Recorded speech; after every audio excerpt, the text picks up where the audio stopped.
वफाकी वज़ीर चौधरी सालक हुसैन लंदन में मौजूद हैं और उन्होंने साबिक़ वज़ीर-ए-आज़म नवाज़ शरीफ से यहाँ पर मुलाकात की है। वो हुकूमत पाकिस्तान को इस वक्त मुख्तलिफ़ फोरम्स पर रिप्रजेंट भी कर रहे हैं और जो पाकिस्तानी सियासत के बहुत बड़े बड़े जो राज हैं उससे भी वो वाकिफ़ हैं। मोहन सराय के कज़न है, उनकी एक अपनी पहचान है और जो पिछले अरसे में जो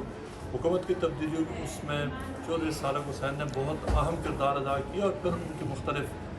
जो उनके ख़ानदान में भी बाज़ तनाज़ात सामने आए। हम उनसे जो फर्स्ट हैंड जो अकाउंट है वो जानते हैं कि एक्चुअली हुआ क्या था। चौधरी साहब आपके कज़न उन्होंने पिछले दिनों ये कहा है कि जो जनरल बाजवा हैं उन्होंने उनको कहा था कि वो आपका साथ छोड़कर वो इमरान खान की तरफ चले, तो ये क्या जनरल बाजवा ने उन्हें कहा था? ये जो आज तक मैं समझता हूँ कि इसकी तस्दीक तो जनरल बाजवा साहब ही कर सकते हैं, लेकिन जो हालात और जो उस दिन के वाक़यात थे उसके मुताबिक जब वो जा रहे थे बनी गाला तो चौधरी शुजात साहब भी वहाँ पे मौजूद थे, मैं भी वहीं पे मौजूद था। अगर मुझे नहीं तो कम अज़ कम being a party head Chaudhry Shujaat साहब को ज़रूर उनको बताना चाहिए था कि ऐसी कोई गुफ्तगू हुई है उनकी जनरल बाजवा से, लेकिन ऐसी कोई बात उन्होंने बताई नहीं। अच्छा, जो जिस दिन उन्होंने बनी गाला की तरफ ट्रैवल किया था उस दिन जो सारे मामला तय हो चुकी थे, सब चीज़ें सेटल हो चुकी थी, फिर हुआ क्या कि वो अचानक उठकर बनी गाला चले? वो कह रहे थे कि जी हमें वहाँ से MS की कॉल आई है और क्योंकि मिलिट्री सेक्रेटरी जी और क्योंकि मैं वफाकी वज़ीर हूँ खान साहब की कैबिनेट में, तो लिहाजा अगर प्राइम मिनिस्टर साहब बुलाएं तो हमें ज़रूर जाना चाहिए। और परवेज़ इलाही साहब का भी ये मौक़िफ़ था कि हम सिर्फ बात सुन के आएँगे और आगे आपसे मशवरा करेंगे, जो बात एक रात पहले फ़ाइनल होगी है वही फ़ाइनल है, यही चॉइस शुजात साहब ने उनके पास। और परवेज़ इलाही साहब के कहने पे ही ये सारा कुछ डन हुआ था। अब यहाँ तो उन्होंने पहले से ही सोचा हुआ था कि जी हम दोनों तरफ अपने घोड़े दौड़ाएंगे और अगर खान साहब मान गए तो फिर उस तरफ चले जाएंगे, लेकिन हमें इस चीज़ का या शुजात साहब को या पार्टी के बाकी लोगों को इस चीज़ के लूप में नहीं लिया हुआ था। अच्छा, ये उन दिनों की बात है कि यहाँ लंदन से जो डीलिंग्स हो रही थी उसके तहत तो लंदन से इसाक डार और जो बाकी लोग जो भी डील्स कर रहे थे आप लोग, आप पूरी फैमिली के साथ मामला, तो जो हमारी अंडरस्टैंडिंग है वो सारे तय आ गए थे, तो बात कसम कुरान तक भी हो गई थी कि इसमें सारी चीज़ें तो सेटल हो गई थी। Is that true? ऐसे तो फिर उसके बाद क्या बदला क्या ऐसा नहीं है कि जो वो कह रहे हैं कि वो 2-3 कॉलें आ गई हैं? अगर आगे होती तो जी कम अज़ कम ऑन बोर्ड तो लेते, मैं अपना नहीं कहता, लेकिन चौधरी शुजात साहब पार्टी के हेड हैं, कम अज़ कम उनको तो ऑन बोर्ड लेना चाहिए था। मुझे तो लगता है परवेज़ इलाही साहब को भी ऑन बोर्ड शायद गाड़ी में ही वापसी पे यहाँ तो बताया गया होगा, मुझे नहीं पता, क्योंकि जाने से पहले तो उनका मुख्तलिफ था,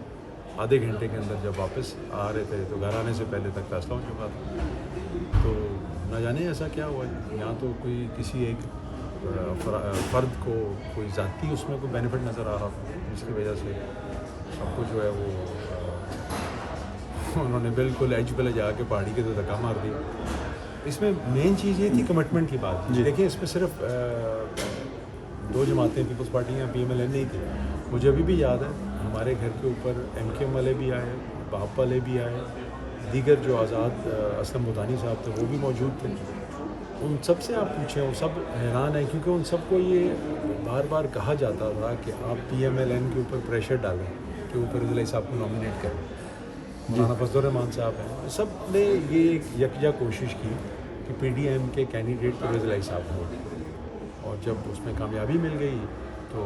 इमरान खान साहब ने 3 लोगों को भिजवाया मेरे ख्याल में चेक करने के लिए कि भाई कमिटमेंट इनकी पक्की हो गई है या नहीं, जो दोपहर को आए और उसके 2 घंटों के बाद बनी गाला से इन्विटेशन आ गया। तो मुझे तो यही लगता है कि जी अगर PDM कभी इनको ऑफ़र ना करती परवेज़ इलाही साहब को, तो खान साहब ने भी कभी इनको ऑफ़र नहीं करनी। अच्छा, मोनस की और आपकी बड़ा अच्छा रिलेशन था, अब तो हालात में वैसे नहीं, लेकिन क्या कोई रिकन्सिलिएशन के चांसेस हैं, कुछ शराइत हैं आपकी कि दोबारा अगर वो यूनिटी आ जाए फैमिली में, वो प्यार में? बहुत ज़्यादा अच्छा ताल्लुक, इससे ज़्यादा मैं कहूँगा जी मैं जेन्युइनली उसको अपने बड़े भाई की तरह ही कंसिडर करता थ्रू आउट, हमेशा I used to look up to him. लेकिन मुझे नहीं समझ आई कि क्या हुआ और किस तरह चीज़ें बदली, और सिर्फ बनी गाला वाला फ़ैसला नहीं था, उसके बाद भी हमें बाकायदा धक्के मारे गए एक तरह से मोनस की तरफ से। जी जनरली एक कुछ रवैये होते हैं ना जी, वो इंसान को यानी मैं समझता हूँ उनके रवैयों की वजह से आज हम इस नहज पे पहुँच गए कि इस्लाम दुआ भी नहीं बस। لیکن مجھے کوئی ایشو نہیں ہے ان سے, انہیں کو ہے, ہوں گے, اگر کوئی مسئلہ ہے تو ہے, وہ کیا ہے وہ بھی مجھے جاننے میں تشویش رہتی ہے کہ ایسا کیا ایشو ہے کہ اتنا زیادہ وہ اس طرف نکل گئے. ساری دنیا کو پتہ ہے جی کہ اندر سے جو ہے وہ, مطلب میں اب کیا کہوں, مطلب کئی دفعہ ہر بندے نہیں سنا ہے جی جو سینٹیمنٹس ہیں, اور خالی ہماری سائڈ سے نہیں, اس سائڈ سے بھی, کہ ہم ایک دوسرے کے بارے میں کیا سینٹیمنٹس رکھتے ہیں. اس کا مطلب ہے صرف اقتدار کے کچھ مہینوں کے لیے آپ نے یعنی ایک اتنا قریبی خونی رشتہ جو ہے ہمارا, اس کو آپ نے ختم کر دیا راتوں رات. اچھا, لیکن اس کا ان کے دیکھیں پنجاب کی جو چیف منسٹرشپ ہے وہ ان کے پاس چلی گئی. مونس اس وقت ماشاء اللہ ڈیفیکٹو چیف منسٹر پنجاب ہے. عمران خان صاحب پی ٹی آئی کے ساتھ ان کا بڑا اس وقت پیار محبت کا رشتہ چل رہا ہے, لیکن آپ کیا دیکھتے ہیں کہ یہ کب تک یہ والا پیریڈ چلے گا؟ کیونکہ عمران خان صاحب اسمبلی توڑنا چاہتے ہیں, پرویز الہی صاحب کہہ رہے ہیں کہ فی الحال ایٹ لیسٹ 4-5 مہینے تو وہ نہیں سمجھتے کہ یہ اسمبلی ٹوٹ دیجیے. تو یہ آپ کیا سمجھتے کہ یہ الائنس کب تک چلے گا؟ میرا کوئی اتنا بھی وہ نہیں ہے سیاست کے اندر, کوئی اتنا کوئی دہائیوں کا کوئی تجربہ ہو یا کوئی ایسی چیز ہے, لیکن جب یہ ہونے جا رہا تھا نا جی, تو یہ وقت مجھے نظر آ رہا تھا اس ٹائم کہ یہ وقت آئے گا, اور وہ اب آ چکا ہے.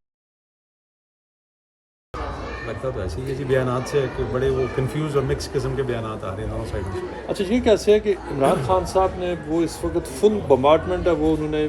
اوپن کی ہے جنرل باجوہ کے اوپر, لیکن پرویز الہی صاحب اور مونس الہی وہ فلی ڈیفینڈ کر رہے ہیں باجوہ صاحب کو, اور وہ کہہ رہے ہیں کہ انہوں نے تو ہم سب پہ احسان کیا, بلکہ نیپیز والی بات جو وہ کہتے ہیں وہ تو اس کے اوپر اسٹینڈ بائی کر رہے ہیں. میرا خیال ہے اگر وہ